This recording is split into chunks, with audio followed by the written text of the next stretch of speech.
The leaves had just started to fall when the girl stepped onto the auction stage, her boots barely making a sound against the splintered wood. The wind blew low through the tired town of Sycamore Ridge, rustling the gold and crimson branches like old secrets. Dust curled around wooden beams and hitching posts, swirling like smoke from a dying fire. No one spoke of the shame. No one stopped the gambler. He stood beside her with his thumbs tucked into a whiskey-stained vest, his jaw locked with arrogance, eyes scanning the sparse crowd like a man trying to sell a mule he'd already starved. His voice was slick and sharp. 19. Frontier-born. Knows how to keep a house quiet. Let's start the bidding. A slow breath left her lips, as the first bid came from a man with crooked teeth and skin like sunburned hide. She didn't flinch, didn't blink. Her hands stayed clasped in front of her like she was praying without God's help. She had already disappeared inside herself days ago. The townsfolk stood like fence posts, solid, unmoving, pretending not to watch. A woman in a sun-faded bonnet shifted her child behind her skirt.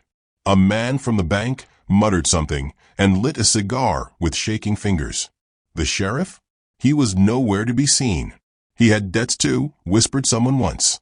The gambler's voice rose like a fiddle strung too tight. Come now. 19. Strong back. Quiet mouth.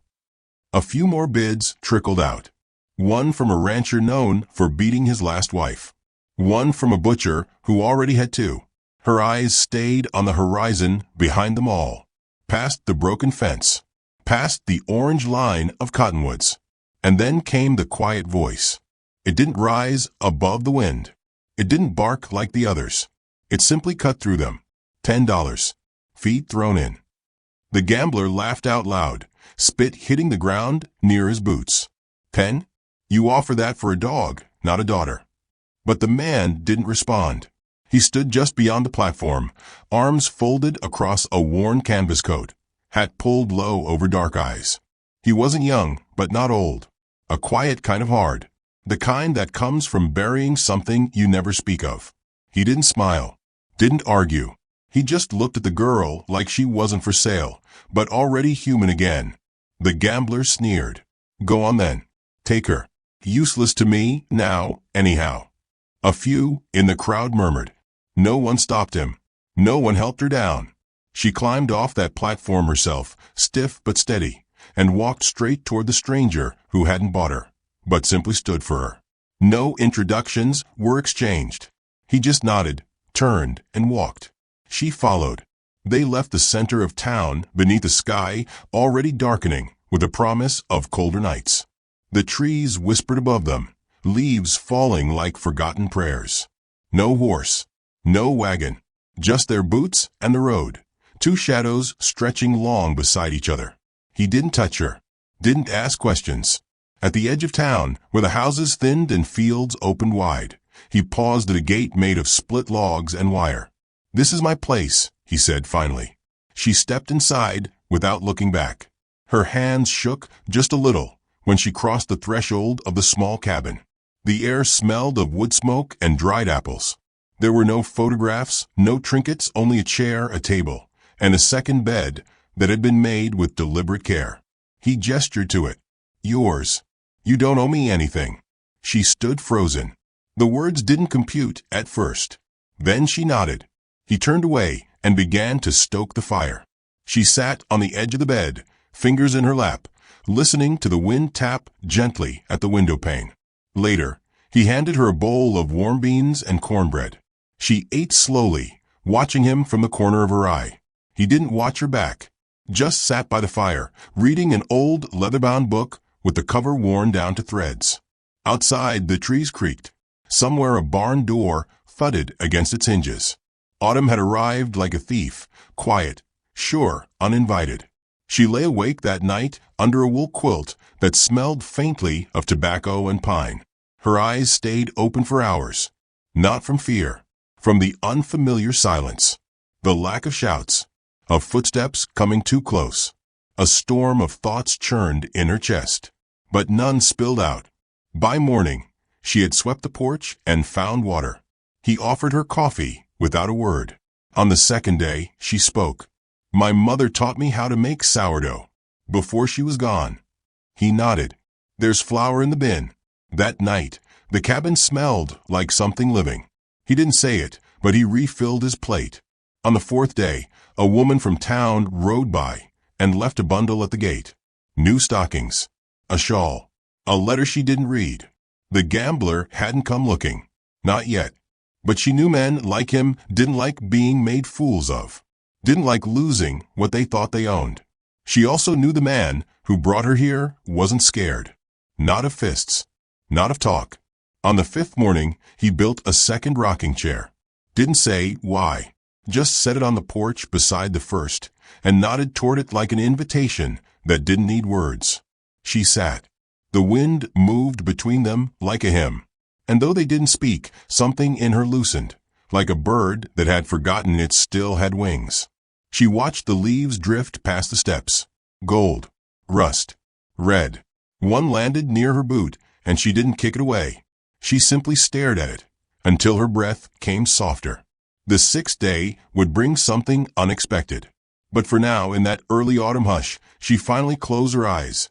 And for the first time in years, sleep found her before the fear did. The cabin sat at the edge of town like a forgotten page in a book too painful to finish. Shaded by coppery oaks and thick pine, it bore the weight of a life lived in quiet survival. Its windows were small, its chimney always faintly smoking, and its porch groaned when stepped on, as if it remembered every footfall that had come before. The girl rose early on her seventh morning there, the scent of cool ash still clinging to the rafters. She pulled the quilt tighter around her shoulders and stepped outside, where the breath of autumn kissed her cheeks, and the sky bled pale gold through a scrim of mist. The man was already up. He stood near the split-rail fence, repairing a gate hinge, sleeves rolled to his elbows, fingers blackened with iron dust and old calluses. She watched a moment before speaking. Her voice came like a whisper from inside a long seal jar. There's a quiet here. I don't know what to do with it. He didn't turn, just nodded once, then reached for the wrench again. That was his way. He answered without answering, as if giving her space wasn't kindness, it was necessity. Like water to a frostbitten root. Too much too fast and it cracks. But slow warmth? That might grow something back. Inside she swept. Not because she had to. Because movement kept her from thinking too hard. Dust lifted like old ghosts from corners, spinning in soft spirals before disappearing again. On a shelf she found a music box with no key. She didn't open it. She left it exactly as it was, untouched, understood. Later, he brought in firewood without a word. Left it stacked beside the hearth. She made stew. Salt, beans, half a carrot, boiled bone. Not much, but the smell was good. He didn't praise it, only went back for a second bowl. On the 10th day, she found a torn piece of paper tucked under the bed frame. Faded handwriting. It wasn't hers. It read, "She said we'd meet again when the leaves changed. I waited too long." She didn't ask about it. That night, she stood at the edge of the porch, her fingers curled around the railing. The moon had risen fat and yellow, casting a soft glow across the valley beyond. In the distance, wolves cried, not close, but not far either. He joined her in the dark, a mug of something steaming in his hand. "You're not the first to stay here," he said. Her breath caught. He continued, "There was someone. Before. She didn't leave in the way you'd think. Illness came like a slow tide. Took her inch by inch." The girl said nothing. Her silence wasn't cold. It was reverent. She turned toward him. "You built the second chair for her?" He took a long drink, then set the mug down. "No. She never made it to the porch. I built it yesterday." The wind pulled at her hair. She wrapped her arms around herself, not from cold, but from something she didn't yet have words for. On the 11th day, the girl walked into town. She needed thread, salt, and a sense of who she was in a world that had only seen her through other men's voices. The general store fell silent when she entered. Eyes followed her, some curious, some cruel. A man behind the counter offered a thin smile. The woman beside him whispered, "Is that the one the gambler sold?" She didn't flinch. She gathered her things, placed her coins on the counter, and left before their questions caught up with her courage. Outside, a child stared at her, not in pity, just in wonder. The girl bent down and handed the child a peach from her basket, one she had picked near the cabin. The mother called the child away without a thank you. But that moment stuck with her the whole walk back. That night, she sewed a tear in the widower's shirt and left it neatly folded on his bed. He didn't mention it, just wore it the next morning. On the 12th day, he cut himself splitting wood. Not badly, just enough to bleed. She rushed forward with a cloth, instinct taking over. Her hands pressed to his skin. He stiffened, then softened. Their eyes met. He whispered, "I'm fine." She whispered back, "I know." Her fingers lingered longer than needed. On the 13th day, someone knocked on the door. Not hard, just enough to disturb the air. She answered it. A woman stood there, dressed plainly, older, eyes sharp and assessing. She introduced herself as the preacher's sister. She had heard stories, all kinds. She looked the girl up and down, then handed her a small tin of dried herbs and a loaf of bread. "Don't let the town shrink you," the woman said. "You're more than what he called you on that platform." She didn't stay, just left that one sentence like a stone in a river, meant to anchor, not sink. The girl clutched the tin to her chest long after the woman had gone. That evening, she told the widower about her mother, how she vanished one stormy night with a lantern and a torn dress, how she used to sing to the girl through cracked lips and swollen eyes, how her voice had been the last soft thing before silence became a habit. He listened.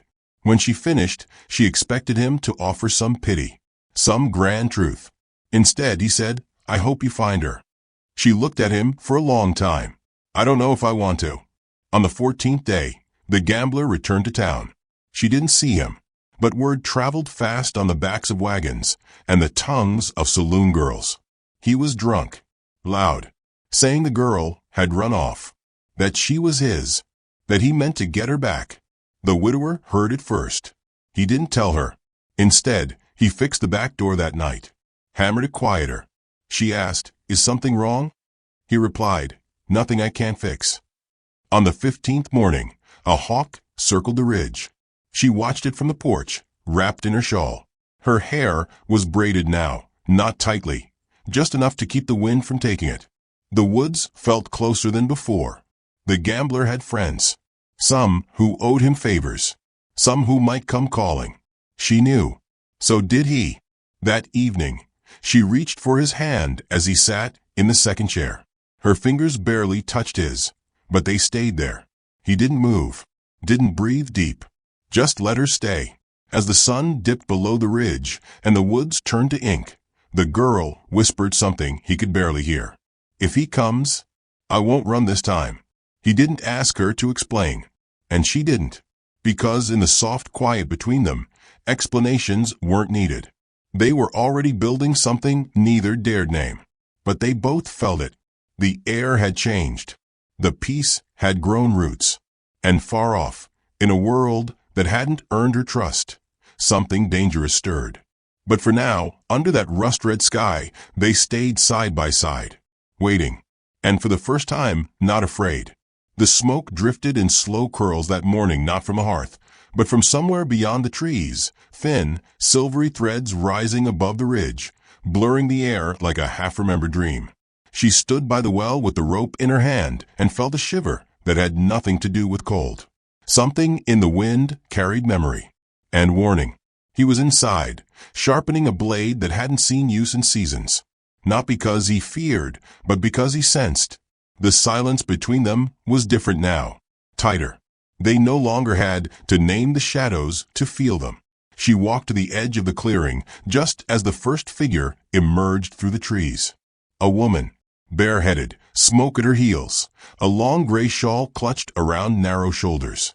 Her boots were caked with dirt. Her eyes, sharp and searching, met the girl's like thunder finding water. For a long moment, no words passed. The stranger stopped several paces away. Her voice came low, firm. "You've grown." The girl's fingers tightened around the well handle.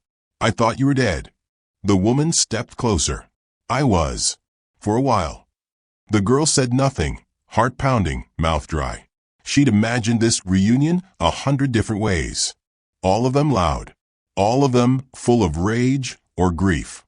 But none felt as real as this quiet moment where the air between them felt too heavy to breathe.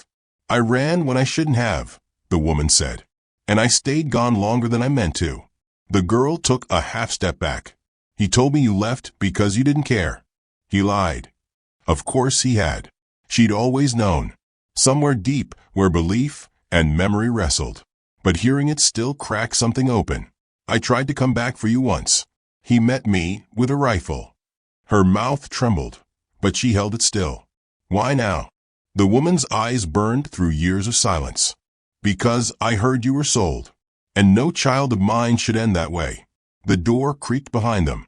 The widower stepped onto the porch, quiet but present. His eyes moved between the two women, cautious but not interrupting. The older woman gave him a glance. You the one who took her in? He nodded. She's safe here. Another nod. She stared at him a second longer, then back to the girl. Then I'll speak and go. They walked to the porch, the three of them settling around a table with tea that went untouched. I've lived in a cabin east of the ridge, alone, gathering herbs, trading where I could. No name, no questions, just silence. Did you think of me? The girl asked. The woman didn't answer right away. Every morning I woke up, and every time I dared sleep. That confession sank in like a stone in wet soil. I heard your father was back in town, stirring trouble. The widower nodded once. He won't find what he's looking for here, the woman said, voice like iron. The girl stared at her mother, seeing her not as the figure from lullabies, but as a woman carved from survival. She looked older, yes, but also unbreakable. The conflict unraveled itself with each word left unsaid. Forgiveness hung in the air like smoke, thick, unspoken, waiting. The mother reached into her shawl and pulled out a folded scrap of cloth. This was yours. You had it when you were 6. Carried it with you everywhere. I kept it. The girl took it. Frayed. Soft. It smelled faintly of cedar. The stitching was crooked. Her own. A thread in her unraveled. The widow didn't cry.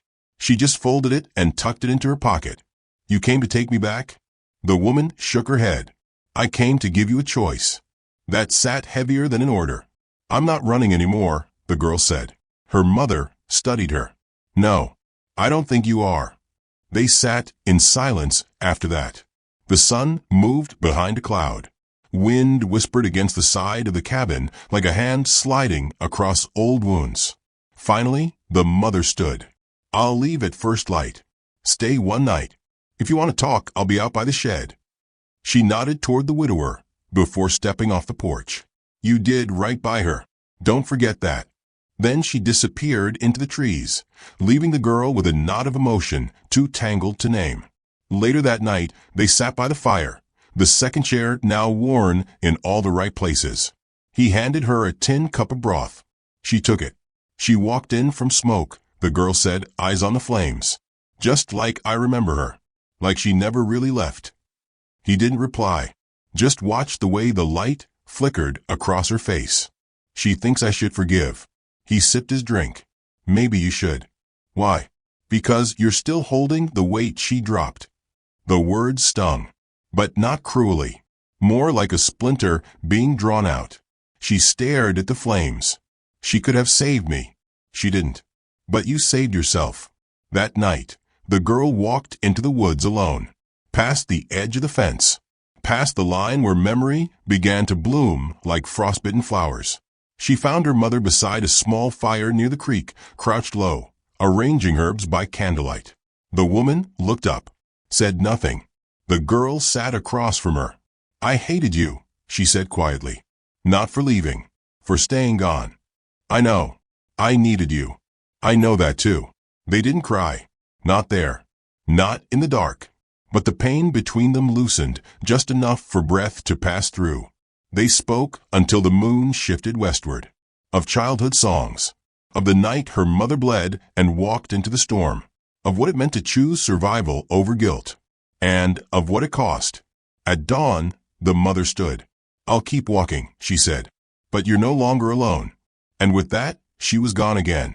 But this time, the girl didn't feel abandoned. She walked back to the cabin, eyes tired, heart strangely still. He was sitting on the porch with coffee already brewed. She sat beside him. "Will she come back?" he asked. She already did. They sipped in silence. In the distance, a wagon rolled into town, and though the gambler's voice could not be heard yet, something in the air turned sharp. The peace would not last forever, but neither would fear. The girl tucked the frayed cloth into her pocket once more, and waited, ready. The wind changed direction on a morning too still to trust. It came low and deliberate through the trees, brushing dry leaves across the porch in patterns too steady to be random. The girl noticed at first how the scent in the air had shifted from wood smoke to something sour, familiar, like the cologne her father wore when he wanted to be taken seriously, like trouble pretending it had a right to return. She stood at the cabin's doorway with her shawl pulled close, watching the horizon beyond the ridge. Nothing moved yet, but she knew the silence. It was the kind that gathered just before a storm decided where to land. Inside, the widower sat at the table, mending a strap on his boot with slow precision. He didn't look up when he spoke. "You feel it?" She nodded. "He's here." It wasn't a question. They had known this would come. Even in peace, a shadow walks behind. And some men, like her father, never leave quietly. They linger, like the echo of a slammed door that never quite shuts all the way. Word reached them by noon. A rider from town brought news wrapped in dust and breathless haste. "He's at the saloon," the man said. "Been drinking since sunrise. Asking about the girl. Said he means to take her back."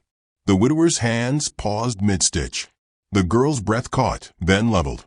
"What did the town do?" she asked. The man hesitated. They listened. Of course they did. Men like her father knew how to spin silence into consent.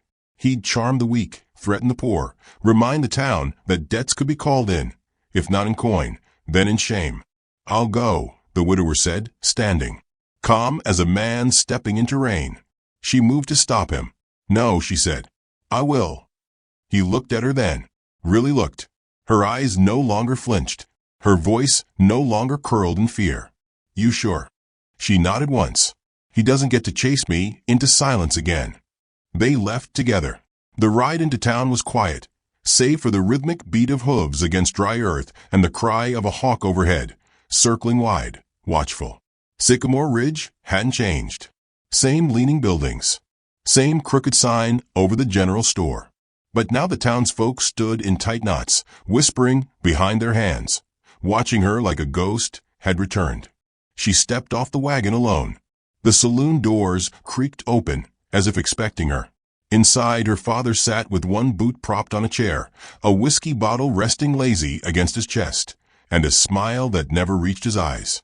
"Well," he drawled, tipping his hat back. "Look what the wind blew in." Her hands stayed at her sides. Not trembling. Not clenched. "I'm not yours," she said simply. He laughed. "You'll always be mine. Signed and sold. Just ask the barkeep. He watched me do it." "You sold a girl," she replied. "I became a woman after that." He stood slowly, the room holding its breath. The gambler's voice dropped low and mean. "You're coming with me.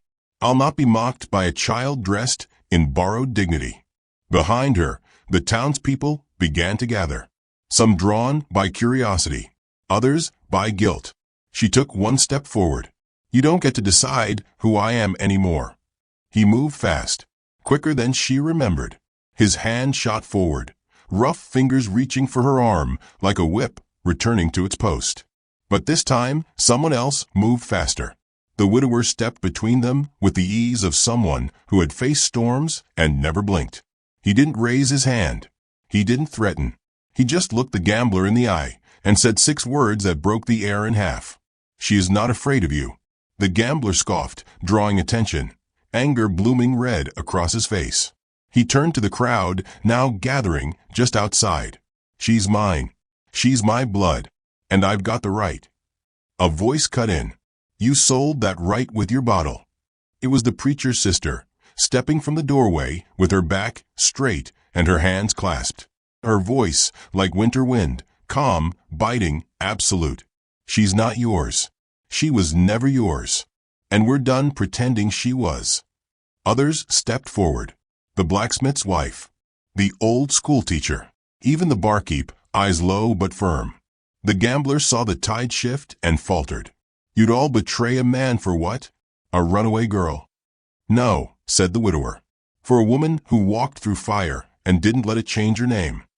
The gambler looked at his daughter one last time. And for the first time in years, he didn't see something he could break. He saw something that had survived him. He turned, spat on the floor, and staggered out into the street. No one followed. The town breathed again. Later, when the dust had settled and the whispers began to quiet, the girl and the widower walked home together without speaking. But their silence wasn't heavy now. It was earned. It was shared.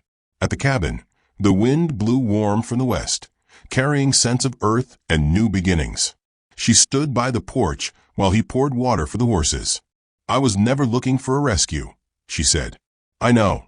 She turned toward him. I just needed someone who didn't flinch when I spoke. He stepped closer. And someone who didn't speak when you needed silence. They stood like that for a while, the sun setting behind the hills, casting long gold shadows across the cabin roof. Then, for the first time, she reached for his hand, not out of need, but out of choice. And this time, he didn't hesitate. They stood in the doorway, as the wind changed again, this time carrying the scent of apple blossoms from far down the valley, even though it wasn't their season. Some things bloom off season, especially after the frost has taught them patience. And somewhere deep in the quiet of their shared world, something soft took root. If you've ever been told you're too broken to be loved, remember her. She wasn't rescued. She rebuilt. And the wind carried her name home.